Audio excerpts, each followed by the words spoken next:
Os profetas de Mari e os profetas de Israel. Um estudo comparativo entre a profecia mesopotâmica e a tradição profética hebraica. A figura do profeta é uma das mais fascinantes da história religiosa do Oriente Antigo. Embora o imaginário ocidental tenda a associar o termo profeta quase exclusivamente à tradição bíblica hebraica, os achados arqueológicos e os textos cuneiformes da antiga cidade de Mari, século XVIII a.C., na Mesopotâmia revelam que experiências de caráter profético existiam muito antes dos profetas de Israel. O estudo dessas fontes permite compreender a continuidade e as rupturas entre os fenômenos proféticos mesopotâmicos e israelitas. Autores como José Luiz Sicre destacam a singularidade da profecia hebraica em termos teológicos e éticos, enquanto Walter Brueggemann sublinha a dimensão de contestação e imaginação social dos profetas de Israel. No entanto, as descobertas de Mari, estudadas por historiadores como Jean-Marie Durand, Jack Lundbom e Jason S. Atkinson, demonstram que as manifestações proféticas eram mais amplas no contexto do Antigo Oriente Próximo. O presente estudo busca analisar quem eram e como atuavam os profetas da antiga Mari, de que maneira recebiam e comunicavam suas mensagens divinas, e em que sentido diferem, estrutural e teologicamente, dos profetas de Israel. O contexto histórico e religioso de Mari. A cidade-estado de Mari, localizada às margens do rio Eufrates, atual Síria, tornando-se um centro de poder sob o rei Zimri-Lin. Os arquivos de seu palácio, descobertos em 1933, revelaram cerca de 25.000 tabletes cuneiformes, dos quais várias dezenas contêm mensagens proféticas. Esses textos são os registros mais antigos conhecidos de oráculos e comunicações divinas fora do contexto bíblico. O ambiente religioso de Mari era politeísta, e o rei era considerado o principal mediador entre os deuses e o povo. No entanto, os profetas, identificados nos textos como Apilum, Muhum ou Kamatum, também atuavam como mensageiros divinos. Suas mensagens eram dirigidas quase sempre ao rei, confirmando-lhe vitórias militares, exigindo rituais, alertando sobre perigos ou pedindo a restauração de templos. O historiador Jean-Marie Durand, um dos principais tradutores dos arquivos de Mari, observa que esses profetas estavam estreitamente ligados ao templo e à administração real. Eles não eram marginalizados ou errantes, mas funcionários religiosos reconhecidos. Em muitos casos, suas palavras eram registradas por escribas e enviadas por carta ao rei, o que mostra que a profecia fazia parte do sistema burocrático e cultural da cidade. Como os profetas de Mari recebiam e transmitiam as profecias. Os textos mariotas descrevem diferentes modos de recepção profética. Alguns profetas afirmavam ouvir diretamente a voz do Deus. Outros entravam em transe estático durante cerimônias religiosas. Há relatos de atos simbólicos, como o de um profeta que comeu um cordeiro cru diante do portão da cidade, interpretado como sinal de juízo divino sobre os inimigos de Zimri-Lin. As mensagens eram geralmente curtas, pragmáticas e centradas em assuntos de Estado. Não tratavam de moral, justiça ou comportamento pessoal, mas de decisões políticas e rituais. O profeta dizia algo como: assim falou Dagã ao rei, levanta um altar, oferece sacrifícios, e a cidade será poupada. O papel desses profetas era legitimar o poder real e garantir o favor dos deuses sobre o reino. Eles não contestavam o rei, mas o aconselhavam ou advertiam em nome das divindades. O conteúdo das profecias reforçava a ordem social e religiosa vigente, ao contrário da função subversiva que caracterizará o profeta israelita séculos mais tarde. O estudioso Jason S. Atkinson, em seu trabalho Prophecy in Mari, Neo-Assyrian and Hebrew Sources, demonstra que as profecias mariotas são o exemplo mais antigo de um sistema profético institucionalizado. Os profetas de Mari não eram adivinhos privados nem sacerdotes comuns. Formavam uma categoria específica dentro do culto. Função social e política da profecia em Mari. Em Mari, a profecia tinha uma função sociopolítica clara: preservar a harmonia entre os deuses e o rei. O profeta agia como mensageiro divino para assegurar o cumprimento das obrigações cultuais e proteger o reino. Suas mensagens quase sempre terminavam com uma bênção ou uma promessa de vitória, caso o rei obedecesse à ordem divina. Algumas mensagens, porém, incluíam advertências, por exemplo, a exigência de que o rei fosse justo com o povo e cuidasse dos pobres. Esses raros casos sugerem que havia, ainda que de modo incipiente, uma preocupação ética. Entretanto, tal ética estava subordinada à manutenção da estabilidade política e religiosa, e não à reforma social ou espiritual. O teólogo Hendrik L. de Villiers observa que, em Marie, a profecia servia primariamente à monarquia e ao templo. Os profetas eram parte do aparato oficial, e não uma voz crítica contra ele. Essa observação é fundamental para compreender a diferença entre o profetismo mesopotâmico e o israelita. O profetismo em Israel, segundo José Luiz Sicre, ao contrário de Mari, a profecia em Israel surge num contexto teológico radicalmente distinto, o monoteísmo ético da aliança.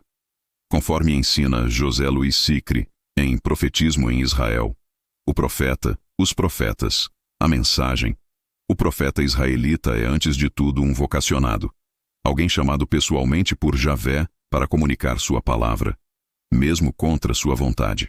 Sicre mostra que o profeta bíblico não se limita a aconselhar reis ou templos, ele é uma consciência crítica da nação, um mensageiro da vontade divina que denuncia injustiças, idolatria e corrupção.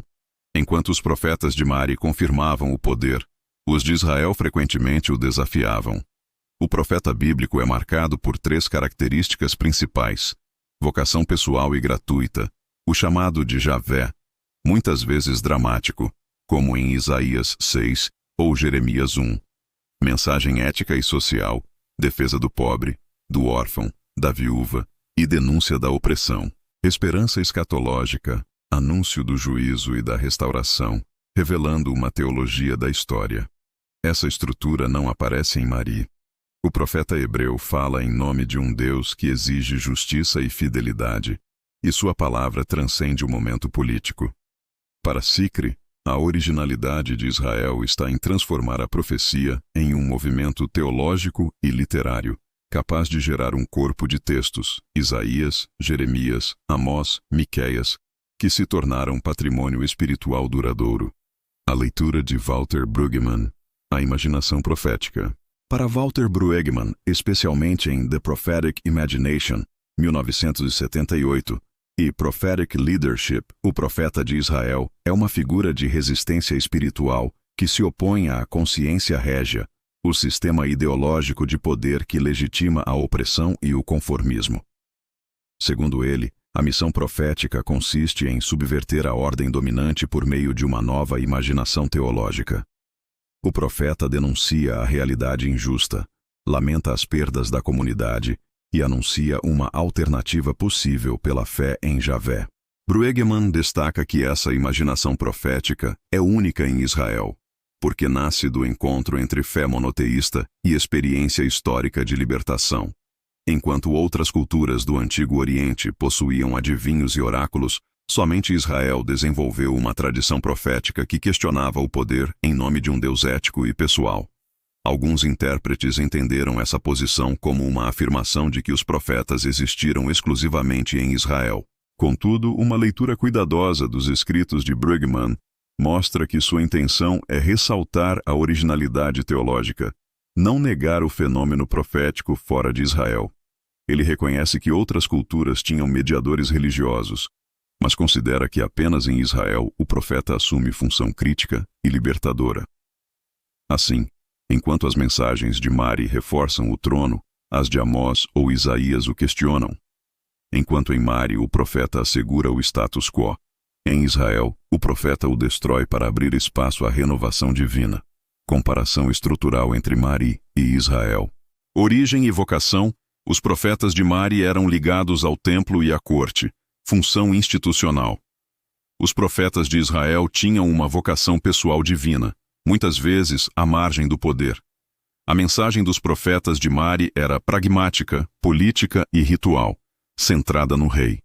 Nos profetas de Israel continha a ética, social, escatológica, centrada no povo e na aliança. Os profetas de Mari tinham a legitimar o poder e garantir o favor dos deuses.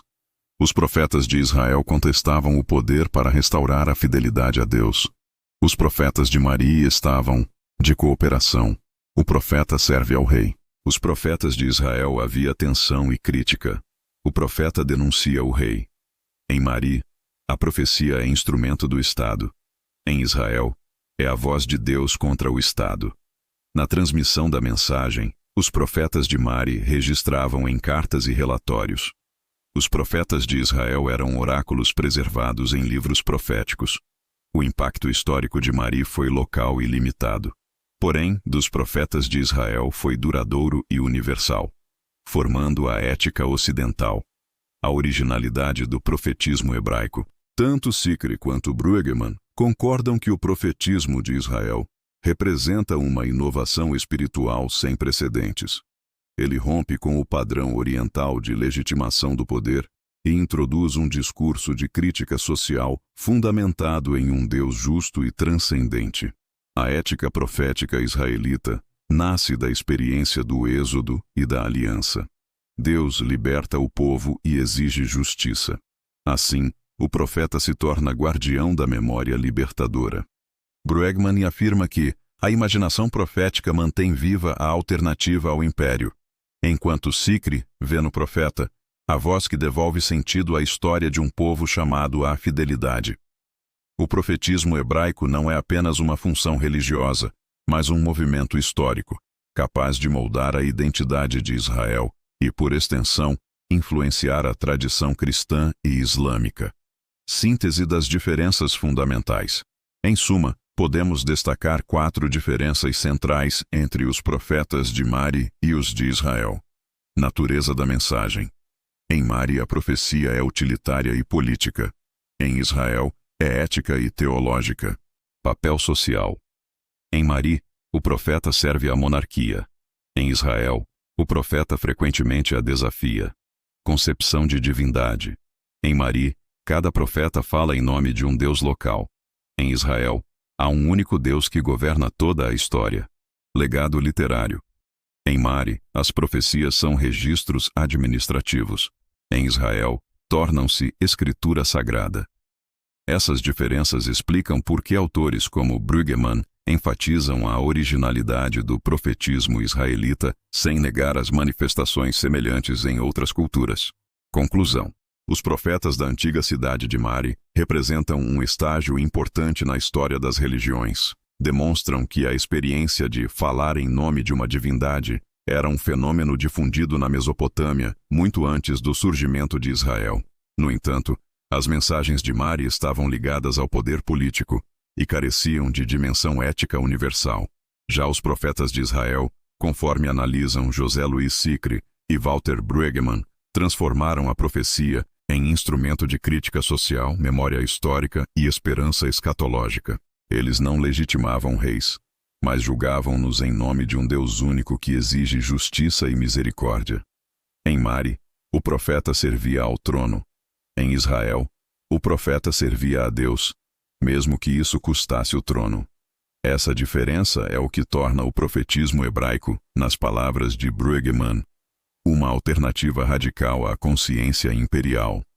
Portanto, embora a profecia mesopotâmica e a israelita compartilhem elementos formais, a originalidade espiritual e ética de Israel reside em sua capacidade de transformar a palavra divina em força de libertação e consciência crítica.